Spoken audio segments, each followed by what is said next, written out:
નમસ્તે વિદ્યાર્થી મિત્રો, ગુડ મોર્નિંગ. વિદ્યાર્થી મિત્રો, આગળના લેક્ચરમાં આપણે અર્થશાસ્ત્ર વિષય પ્રવેશ ચેપ્ટર નંબર 1 અર્થશાસ્ત્ર વિષય પ્રવેશમાં આર્થિક પ્રવૃત્તિ એટલે શું, બિનઆર્થિક પ્રવૃત્તિ એટલે શું અને અર્થશાસ્ત્રની વ્યાખ્યા, આ ઉપરાંત કૌટિલ્યએ આપેલી અર્થશાસ્ત્રની વ્યાખ્યાનો અભ્યાસ કર્યો.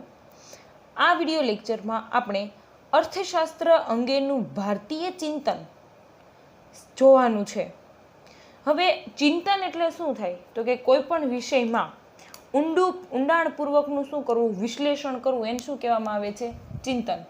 તો આ વિડીયોમાં આપણે જોઈએ સબ્જેક્ટ છે ઇકોનોમિક્સ એટલે કે અર્થશાસ્ત્ર, અને આપણે ચેપ્ટર નંબર 1 જોતા હતા. એમાં આ વિડીયોમાં આપણે જોવાનું છે કે અર્થશાસ્ત્ર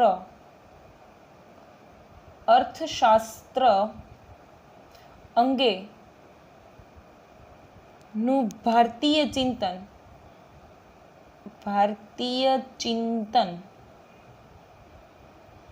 સમજાવો.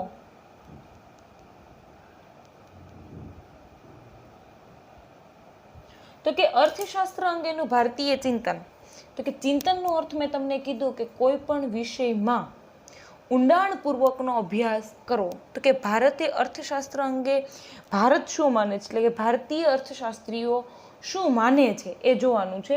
તો કે પહેલો પોઈન્ટ છે ભારતમાં સભ્યતા અને સંસ્કૃતિ.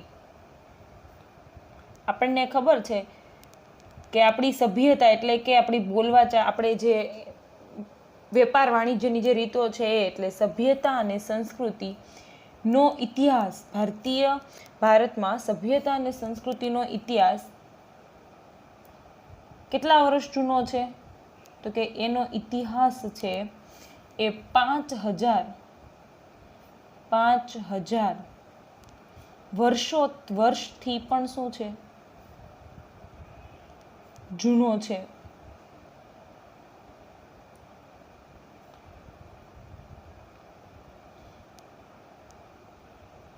પાંચ 5000 વર્ષથી પણ વધુ જૂનો છે. તો કે ભારતમાં સભ્યતા અને સંસ્કૃતિનો ઇતિહાસ છે એ 5000 વર્ષથી પણ વધુ જૂનો છે.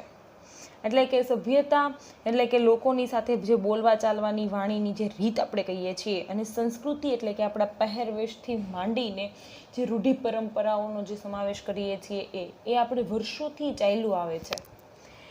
ભારતીય તત્વચિંતન માનવ જીવનના વિવિધ પાસાનો અભ્યાસ અને માર્ગદર્શન જોવા મળે છે. ભારતીય તત્વચિંતન એટલે કે આપણે ફિલોસોફી જેને કહીએ, તો કે ભારતીય તત્વચિંતનમાં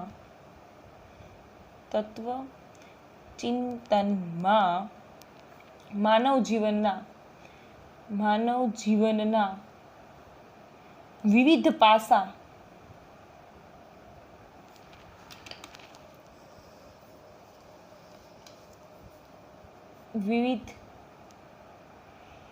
પાસાનો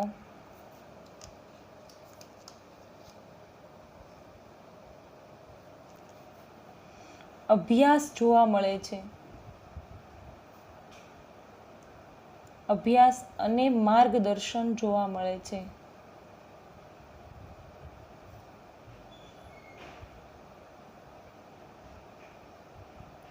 એટલે આપણે એવું કહી શકીએ કે ભારતીય તત્વચિંતનમાં છે, એટલે કે ભારતીય ફિલોસોફીમાં આપણને માનવ જીવનના વિવિધ પાસા, એટલે કે એના આર્થિક બાબતોથી લઈને એની સામાજિક બાબતો, એની પૌરાણિક એટલે કે ધાર્મિક બાબતો, રાજકીય બાબતો, આ બધી જ બાબતોના આ બધી જ બાબતોનો અભ્યાસ અને માર્ગદર્શન પણ જોવા મળે છે. આપણને ખબર છે કે આપણી સંસ્કૃતિમાં અત્યારે જે વહીવટ ચાલે છે કે આજકાલનો નથી ચાલતો. વર્ષો પહેલાં જ્યારે રાજાશાહી હતી ત્યારે પણ આ રીતનો જ વહીવટો ચાલતા હતા.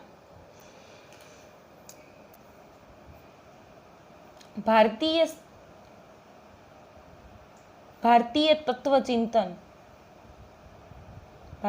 તત્વચિંતન મુજબ માનવ જીવન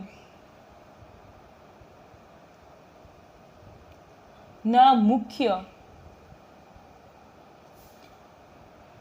4 હેતુ છે. ક્યાં ક્યાં? તો કે ધર્મ, અર્થ, કામ અને મોક્ષ. તો કે ભારતીય તત્વચિંતન એટલે કે એ લોકો તત્વચિંતન જે છે, ફિલોસોફરો શું કહે છે કે માનવ જીવનના મુખ્ય 4 ઉદ્દેશ છે. કયા કયા? તો કે ધર્મ, અર્થ, કામ, મોક્ષ. એટલે કે આપણને ખબર છે કે આપણે ધાર્મિક બાબતમાં પણ એવું સાંભળતા આવીએ છીએ કે માનવ જીવનનો મુખ્ય ઉદ્દેશ, આપણને મનુષ્ય અવતાર મળ્યો છે એનો મુખ્ય ઉદ્દેશ શું છે? તો કે ધર્મ, અર્થ, કામ, મોક્ષ. એટલે દરેક વ્યક્તિ છે એ અર્થ કમાય છે, નાણું, પ્રવૃત્તિ કરે છે, શું કામ કરે છે? શું કામ? નાણું મેળવવા માટે. અને એની અમુક ઉંમર સુધી, જ્યાં સુધી એનું શરીર, બોડી કામ કરે છે ત્યાં સુધી એ શું કરશે? કામ કરશે. પછી એ શું કરશે? જો એ પછી વધારે જીવશે તો સાથે સાથે દરેક લોકો ધર્મનું પાલન તો કરે જ છે. પછી તો કે જ્યારે એનું બોડી કામ કરતું જ બંધ થઈ જશે ત્યારે એ સતત શેમાં ધ્યાન આપશે? ધર્મમાં. અને પછી એનો અંતિમ ધ્યેય શું છે? મોક્ષ. મોક્ષ એટલે એને કોને કહેવાય? તો કે આપણે જે જન્મ મરણના ફેરામાં આપણે એવું કહીએ છીએ 84 લાખ અવતાર, એટલે મતલબ કે જન્મ મરણના ફેરા છે. એટલે માણસે એક યોનિમાંથી બીજી યોનિમાં, એક બીજી યોનિમાંથી ત્રીજી યોનિમાં સતત શું કરવું પડે છે? ફરવું પડે છે. તો કે જે આ 84 લાખ જે ફેરા છે એમાંથી શું થવાનું? મુક્ત થવું. એને શું કહેવાય? મોક્ષ કહેવાય. તો કે આ જે છેલ્લું છે મોક્ષ, એ માનવ જીવનનો અંતિમ ઉદ્દેશ છે. અને એમાં અર્થશાસ્ત્રને આમાંથી એટલે કે જેમાંથી, એટલે કે આ જે 4 બાબતો છે એમાંથી, જેમાંથી અર્થશાસ્ત્રને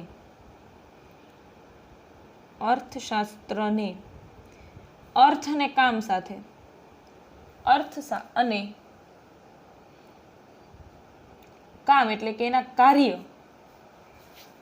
ખાસ કરીને તો આપણે અર્થ જ કહી શકીએ, પણ અર્થ અને કામ સાથે સંબંધ છે. અને અર્થશાસ્ત્ર તેનો અભ્યાસ કરે છે. અર્થશાસ્ત્ર તેનો જ અભ્યાસ કરે છે.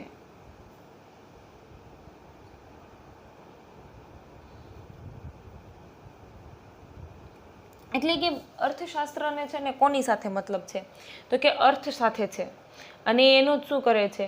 અભ્યાસ કરે છે. અર્થનો અર્થ શું થાય ખબર છે? કંઈક મેળવવું. અહીંયા અર્થ એટલે કે આપણે કે મીન્સ પૂછીએ એવું નથી થતું. અહીંયા અર્થ એટલે કંઈક મેળવવું. એટલે અને એ મેળવવા માટે થતી પ્રવૃત્તિ, અને એના માટે તમારે કંઈક મેળવવા માટે શું કરવું પડશે? કામ કરવું પડશે. આશરે 2500 વર્ષ પહેલા, અહીંયાથી હવે છે ને આપણે કૌટિલ્યનું આગળ ભણ્યા ને એનું શરૂઆત થઈ જશે કે આશરે 2500 વર્ષ પહેલા અર્થશાસ્ત્ર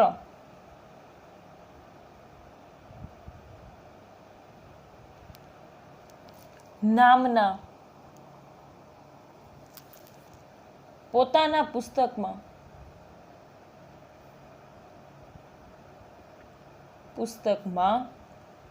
કૌટિલ્યએ માનવીની આર્થિક પ્રવૃત્તિ માટેનું ચિંતન રજૂ કર્યું હતું.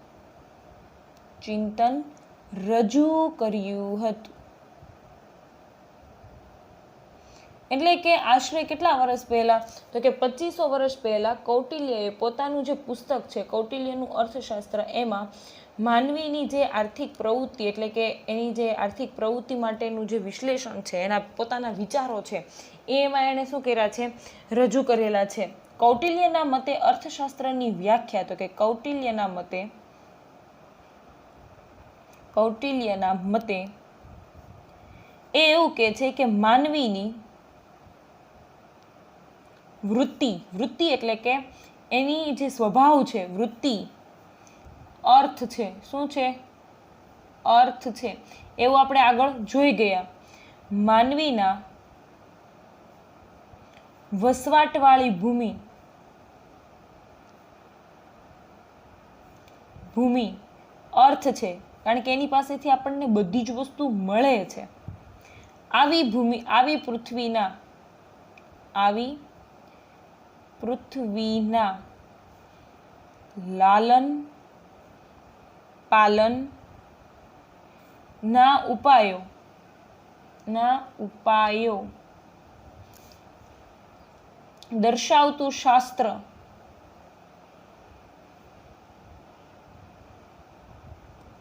એટલે અર્થશાસ્ત્ર.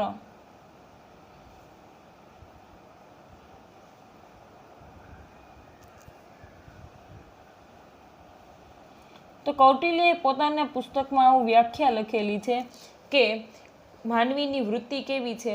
અર્થ છે. માનવીના વસવાટવાળી ભૂમિ પણ કેવી છે? અર્થ છે. અને તેના લાલન પાલનના ઉપાયો દર્શાવતું શાસ્ત્ર એટલે શું કહેવામાં આવે છે? અર્થશાસ્ત્ર કહેવામાં આવે છે. એટલે કે આપણને દરેક વ્યક્તિ, અર્થ એટલે શું થાય? કંઈક મેળવવું. જરૂરી નથી કે નાણાં જ. દરેક વ્યક્તિ કંઈક ને કંઈક સતત શું કરતો હોય છે? કામ કરતો હોય છે. અને કામ કરે છે એટલે વ્યક્તિ છે ને એની ઈચ્છા છે કે ભાઈ મને કંઈક મળશે આના બદલામાં. જો વ્યક્તિને કાંઈ મળવાનું જ નથી ને તો એ કંઈ કામ કરવાનો છે નહીં. એટલે એ કંઈક મેળવવાની આશા એ શું કરે છે? સતત કાર્ય કર્યા કરે છે. આ ઉપરાંત એવું કે છે કે માનવીના વસવાટવાળી ભૂમિ પણ કેવી છે? અર્થ છે. આપણને ખબર છે કે આપણી જમીન પરથી આપણને ખનિજથી માંડીને, પેટ્રોલિયમથી માંડીને, અનાજ, શાકભાજી અને એટલે આપણા ખોરાક, બધી જ ઔષધિ, બધું જ આપણને કોણ આપે છે? આ ભૂમિ આપે છે. તો એમ કે છે કે આ ભૂમિના લાલન પાલનના ઉપાયો દર્શાવતું, એટલે આપણે એનો ઉપયોગ કરીએ છીએ તો સાથે સાથે એનું લાલન પાલન એટલે કે એનું પોષણ કરવાના ઉપાયો દર્શાવતું શાસ્ત્ર એટલે શું છે? અર્થશાસ્ત્ર. હવે નવો ટોક એટલે કે એમ પોઈન્ટ જોઈએ તો કે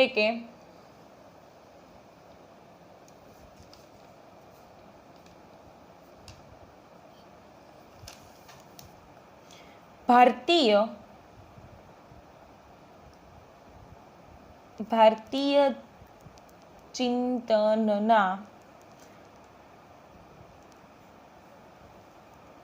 ચિંતનમાં સમગ્ર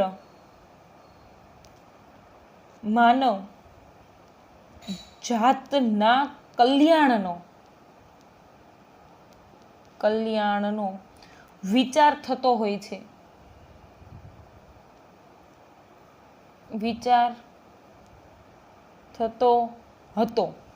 એટલે કે ભારતીય જે ચિંતન છે એમાં સમગ્ર માનવ કલ્યાણનો શું કરવામાં આવતો? વિચાર. કેમ? એટલા માટે જેને કીધું કે ભૂમિ અર્થ છે તો એના લાલન પાલન દર્શાવતું શાસ્ત્ર એટલે શું કહેવામાં આવે છે? અર્થશાસ્ત્ર કહેવામાં આવે.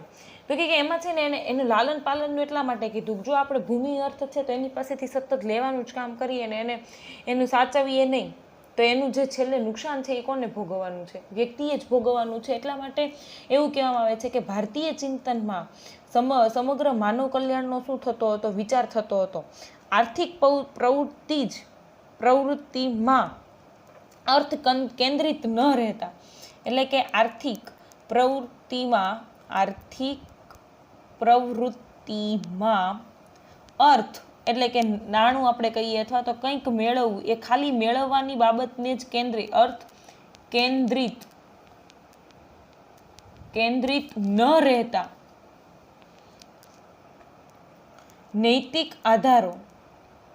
નૈતિક આધારો સાથે સમગ્ર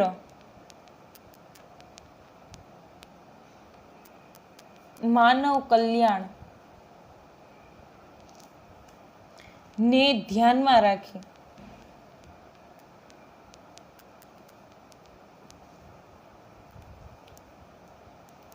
થાય છે. એટલે ખાલી નૈતિક બાબતોને જેને ધ્યાન, એટલે કે મીન્સ કે શું કહેવાય કે એને ભારતીય અર્થચિંતન છે એટલે કે ભારતીય ચિંતન છે એમાં એને ખાલી છે ને આર્થિક પ્રવૃત્તિમાં નાણું અથવા તો કંઈક મેળવવું એ જ બાબત ધ્યાનમાં નથી લીધી. સાથે સાથે નૈતિક આધારો ને પણ શું લીધા છે? એને ધ્યાનમાં લીધા છે. અને એનું ચિંતન કરતું કે ખાલી નાણું કંઈક મેળવવાનું જ નહીં, એમ કે તમે કોઈ પણ કાર્ય કરો છો એ ખાલી ને ખાલી કંઈક ને કંઈક મેળવવા માટે નહીં. ઘણી વખત આપણે કાર્ય કરતા હોઈએ છીએ માનવતાને લઈને કરતા હોઈએ છીએ.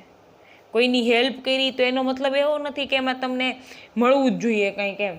મતલબ કે ખાલી એને નૈતિક બાબતો, આપણી નૈતિક ફરજ છે, અને નૈતિક ફરજને નિભાવવી એટલે કદાચ આપણને ખબર છે કે આપણને ભૂમિ છે તો ભૂમિ પણ વૃક્ષોને કાપવા નહીં, એ આપણી નૈતિક ફરજ છે.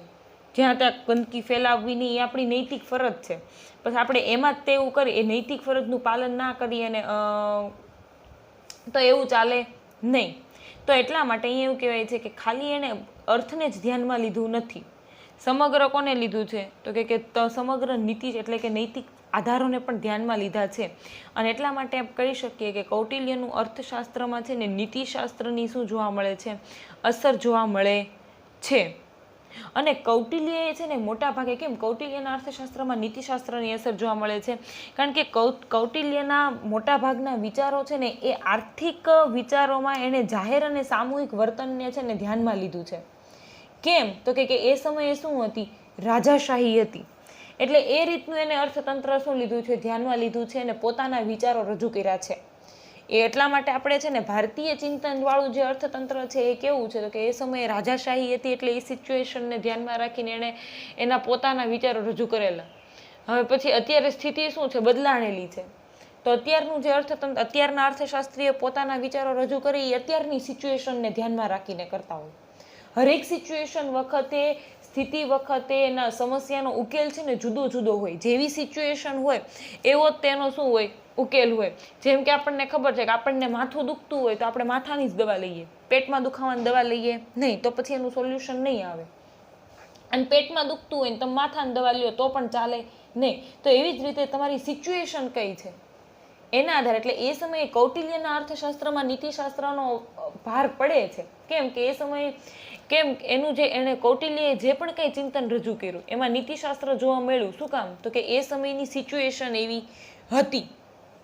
એટલા માટે કૌટિલ્યના અર્થશાસ્ત્રમાં છે શું જોવા મળે છે? તો કે નીતિશાસ્ત્રનો ભાગ એટલે કે નીતિશાસ્ત્રની અસર, નૈતિક ફરજોની અસર બાબતો છે જોવા મળે છે. ફરીવાર અર્થશાસ્ત્ર અંગેનું ભારતીય ચિંતન સમજાવો. નવો સવાલ છે.